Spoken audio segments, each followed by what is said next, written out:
back to our Faithlook podcast. We're on number 5, and today we're looking at, is God really interested in me?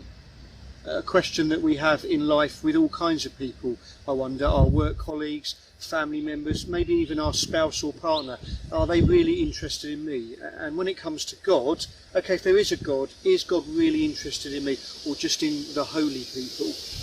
There's a brilliant story, a parable it's called, that Jesus told. It's in Luke's Gospel, chapter 15. It's called the prodigal son in some versions of the Bible. And in that, Jesus tells a story, and he says there's a father, and the father had 2 sons. And the youngest son said to his dad, I want my share of the inheritance. Now, saying that to your dad in Jesus' day was basically saying, I wish you were dead, because I can't really get the inheritance until you die. So can you do me a favour and either die or give me the inheritance now? And the father gives the inheritance to the younger son, and the younger son goes away and parties and squanders it, and he ends up in a pig pen. Pause that a moment, because the older son, he stays at home working really hard, obeying all the family rules, working tough hours on the farm. When the younger son is in the pig pen and he can't even eat the pod shells that the pigs are eating, pod shells that were husks that were designed to cheat the pig into thinking it was being fed nutritiously but just filled its stomach. That's how poor the food was. And remember that Jews don't eat pigs, and this kid is in a pig pen. He's as low as you can get. It says, and I love this bit of the story, he came to his senses and he thought, I'm going to go home and I'm going to apologise to my dad and ask him to take me on as a hired servant. And you can imagine him rehearsing his speech as he goes home. And then the bit I really love in the story, it says this: and while he was still a long way off, his father saw him, got up and ran to him.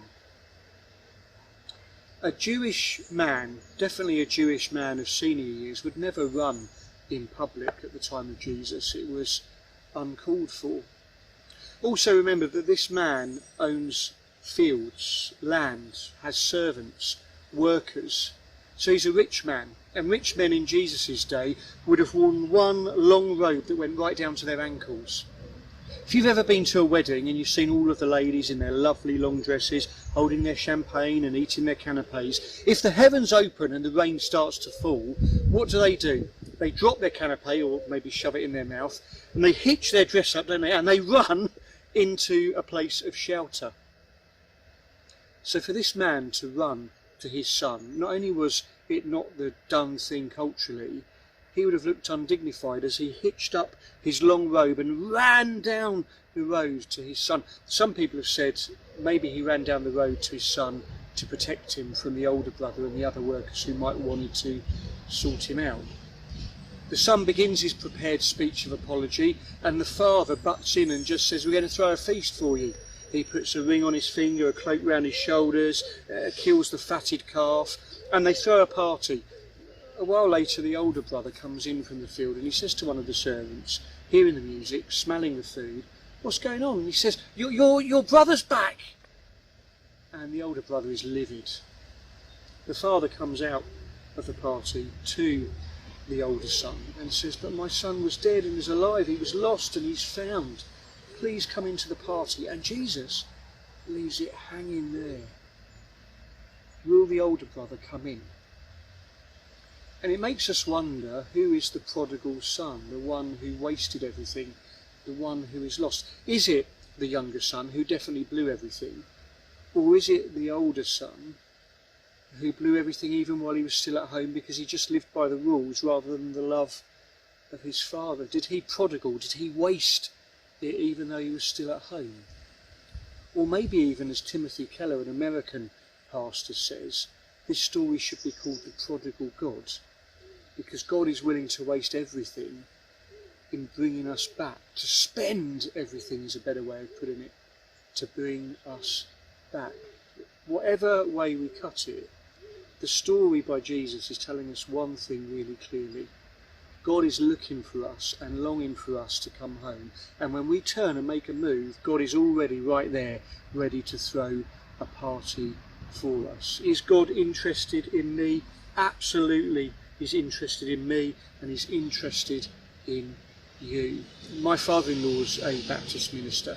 When he was in ministerial training, he went to a church in London, as we all did when we were being trained and taught, and he sat in the deacon's room. That's a room where you go and sit and prepare to pray with the deacons. They're the volunteer leaders of the church before the service. And as he was in there, he looked around the room at the photos on the wall of all the old ministers, and a deacon came in and Derek looked around and said, "Oh, look at all these photos." He pointed at one minister, and the deacon said, "Oh, he's dead." And Derek said, "Well, yeah, I know he's dead. He died a long time ago. You can tell by the dates at the bottom." He went, No, he's dead in the photo. He died here in this office, and we didn't have a photo of him, and we would have missed out on one of our ministers, so we propped him up and we took a photo of him so that we've got one there." And Derek's looking at this picture, horrified of this dead minister's photo. When you think of Christianity, when you think of God, does that ring closer to the truth for you? Something that's dead, stuffy, boring. The author Robert Louis Stevenson, many years ago, was at a church service, and he said to everyone in a moment of quiet, "I have a suggestion. Why don't we all join hands and try and contact the living?" He was saying that the service was so dead, so boring, that why didn't they try and get a little bit of life in it? Jesus, in John 10 verse 10, said, "I have come to give you life, and life in all its fullness." God is so interested in us that he doesn't want us to have some kind of grey, beige, dry, dead religious experience. God wants us through his son Jesus to have a really full life, full to the brim with everything that we could have. One of my favourite preachers is a guy called Fred Craddock, a little bald guy in America who died a few years ago. And he says he remembers his mum inviting guest preachers back to their house for lunch. Why? So that his dad, who didn't go to church, would have to sit with this preacher. And then Fred's mum would go out into the kitchen after lunch and she would wash and wipe up. And Fred said, "I always remember my mum in the kitchen crying her heart out as my dad really gave it to this preacher. You're not interested in me, your God's not interested in me, all you want is my name on your membership roll, all you want is my money, you're not interested." And Fred said one day his dad wasn't saying those words. He was dying of cancer, he was in hospital, skeletal, shouldn't have smoked, they'd said. And Fred went in to see his dad, and his dad couldn't speak at this time, but lost all power of his vocal cords. And he said to his dad, "How you doing, Dad?" And his dad wrote on a piece of Kleenex cardboard toilet tissue holder, "Not doing too well." And he wrote a line from Shakespeare, and it was this: "Draw your breath in pain to tell my story." And Fred said, "Dad, what's your story?" And his dad took the cardboard box back and wrote on it 3 words: "I was wrong."